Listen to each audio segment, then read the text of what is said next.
Hallelujah. सभी को जय मसीह की। हम वचन पढ़ेंगे नए नियम से मत्ती का अध्याय 5 हम पढ़ रहे हैं। उसमें प्रभु परमेश्वर हमें हमारे जीवन में बता रहे हैं कि हमें किन कामों को करना है और किन कामों को नहीं करना है। हालेलुया। हमने वचन पढ़ा तो प्रभु परमेश्वर ने अपनी सेवकाई की शुरुआत की तो कहा कि मन फिराओ। हालेलुया। मेरे प्रियो, हमारे आत्मिक पिता कहते हैं कि मन फिराओ का मतलब होता है अपनी सोच को बदल डालना। यानी जो हमारी सोच थी, जो हम प्रभु में नहीं थे, प्रभु को नहीं जानते थे, तो जिन कामों को हम करते थे, जिस पाप को हम आसानी से कर गुजरते थे, उन्हें अब हमें नहीं करना है। उन्हें हमें अपने जीवन से त्यागना है और हमें प्रभु के वचनों पे आगे बढ़ना है। हालेलुया। प्रभु परमेश्वर के वचन में हमने पढ़ा था तो लिखा था कि क्रोध और हत्या, यानी परमेश्वर ने क्रोध और हत्या के बारे में बताया कि तुम सुन चुके हो कि हत्या मत करना, जो हत्या करेगा वो कचहरी में दंड के काबिल होगा। लेकिन मैं कहता हूँ कि तुम क्रोध मत करना, यानी गुस्सा मत होना अपने भाई के और अपने पड़ोसी के और अपने लोगों के ऊपर। यदि तुम ऐसा करते हो तो तुम दंड के काबिल होते हो। हालेलुया। मेरे प्रिय, हमारे आत्मिक पिता कहते हैं कि हमारी जो सोच है, हम जिन जगहों से निकले हुए हैं, जिन लोगों के बीच से निकलते हैं, उनके बीच में हमारी ये सोच रहती है कि जो प्रभु यीशु मसीह हो, ईसाइयों के परमेश्वर, जो पवित्र बाइबल हो, ईसाइयों का ग्रंथ है, उन्हीं को पढ़ना, उन्हीं को इन पे चलना। हालेलुया। मेरे प्रियो, हमें इन्हीं सोच को बदलना है कि हमें सच्चाई का पीछा करना है। हमें देखना है कि सच क्या है, हकीकत क्या है। हालेलुया।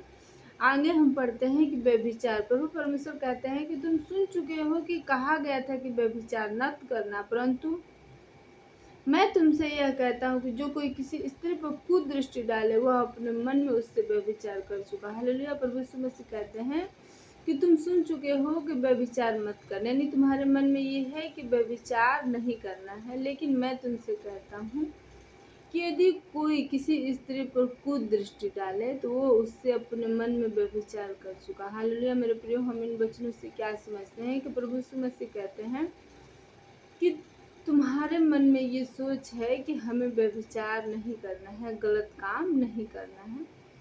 लेकिन मैं तुमसे कहता हूँ कि यदि तुम अपने मन में, यानी अपने दिमाग में ये सोचते हो कि हमारा जो साथी है, जिसके साथ हमारा विवाह हुआ है, जिससे हमारा जीवन निर्वाह करना है, जिसके संग हमें बने रहना है, उससे ये जो व्यक्ति है, जो पुरुष है, जो स्त्री है, वो सुंदर, यदि मेरी शादी उसके साथ हुई होती, यदि मैं उसके साथ रहता तो कितना आनंदित रहता, या हमारा मेल कितना अच्छा लगता। हालेलुया।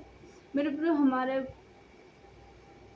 जो ये मन की दुर्भावनाएं हैं, प्रभु परमेश्वर कहते हैं कि यदि तुम मन में ऐसी भावना लाते हो किसी पुरुष को देखकर, किसी स्त्री को देखकर, तो मैं तुमसे कहता हूँ कि तुम अपने मन में उस व्यभिचार की जो अभिलाषा है उसको तुम पूरा कर चुके, तो यानी तुम व्यभिचार कर चुके। हालेलुया। यहाँ हम क्या देखते हैं कि प्रभु परमेश्वर कितना हमें सख्त वचन दे रहे हैं, कितना हमें पाक और पवित्र बना रहे हैं। हालेलुया। आगे वचन में लिखा है कि यदि तेरी दाहिनी आंख तुझे ठोकर खिलाए तो उसे निकाल कर फेंक दे, क्योंकि तेरे लिए यही भला है कि तेरे अंगों में से एक नष्ट हो जाए, तेरा सारा शरीर नरक में न डाला जाए। यदि तेरा दाहिना हाथ तुझे ठोकर खिलाए तो उसे काट कर फेंक दे, क्योंकि तेरे लिए ही भला है कि तेरे अंगों में से एक नष्ट हो जाए, तेरा सारा शरीर नरक में न जाए। हालेलुया। प्रभु परमेश्वर कहते हैं कि यदि तेरा दाहिना आंख तुझे ठोकर खिलाता है, वो पाप करता है, तो उसको तू निकाल के फेंक दे। ऐसा न हो कि उस आंख के रहते हुए तू सारा शरीर के साथ नरक में डाल दिया जाए। हालेलुया।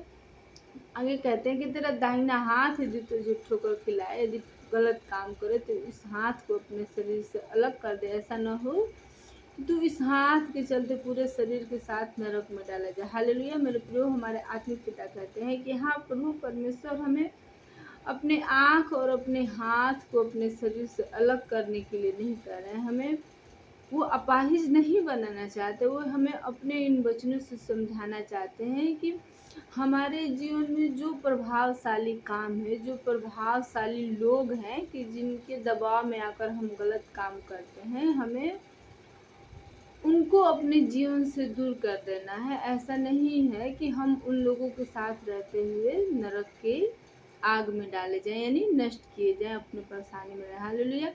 मेरे प्रियो, हमारा प्रभावशाली काम क्या है कि हम गलत चीज़ों को अपनी आँखों से देखते हैं, तो हमें उन गलत कामों को छोड़ देना है। हमारा काम क्या है कि हम इन हाथों से गलत कामों को करते हैं, चोरी कर लेते हैं, कुछ उठा लेते हैं, तो हमें उन कामों को छोड़ना है। हालेलुया। अब प्रभावशाली लोग क्या हैं कि यदि हमारे जीवन में जो लोग हैं, जो हमारे ऊपर प्रभाव रखते हैं, उनकी बातों को हम टाल नहीं सकते। तो यदि वो हमें कहें कि तुम्हें प्रभु यीशु मसीह को नहीं मानना चाहिए, तुम्हें अपने धर्म में रहना चाहिए, तुम्हें जिस जात से हो, जिस धर्म से हो, तुम्हें अपने लोगों में ही रहना चाहिए। अतः हमें उन लोगों को प्रभु कहते हैं कि तुम अपने जीवन से दूर कर दो, ऐसा ना हो कि उनको अपने साथ लिए हुए तुम नरक की आग में डाल दिए जाओ। यानी इस परेशानी, इस संकट में अपने जीवन को व्यतीत करने पर, इस गरीबी में अपने जीवन को व्यतीत करने पर। हालेलुया। मेरे प्रियो, हमारे आत्मिक पिता में समझाते हैं कि हमें गरीब घर में पैदा होना हमारे लिए शर्मिंदगी नहीं है, लेकिन उसी गरीबी में पड़े रहना और मर जाना हमारे लिए शर्मिंदगी है। हालेलुया। यदि हम प्रभु परमेश्वर को जान गए हैं कि हमारा जो प्रभु हमें आशीषित कर सकता है, ऊंचा कर सकता है, तो हमें अपने जीवन से प्रभु परमेश्वर से छुटकारा लेना है और आगे बढ़ता जाना है, बढ़ते जाना है। ऐसा नहीं है कि उन लोगों का, जो लोग हमारे जीवन में प्रभाव रखते हैं, उनकी हम बातें सुने और हम प्रभु को छोड़ दें। हालेलुया। नहीं मेरे प्रियो, हमें अपनी सोच को बदल डालना है, क्योंकि हम भी बड़े हैं, हमारे अंदर भी सोच है, समझ है, तो हम क्यों दूसरों की बातों को सुने और उनकी बातों के अनुसार अपने जीवन में अनुसरण करें, यानी चलते जाएं। हालेलुया। हम भी अपने गलत के बारे में, अपने सही के बारे में अपने जीवन में निर्णय ले सकते हैं। तो हमें किसी के ऊपर आश्रित नहीं रहना है, ना ही किसी के दबाव के नीचे प्रभु परमेश्वर को त्यागना और छोड़ना। हालेलुया। प्रभु परमेश्वर की राहों में हमें बने रहना। हमारा प्रभु हमारे जीवन में सब कुछ करने की सामर्थ रखता है। आमीन।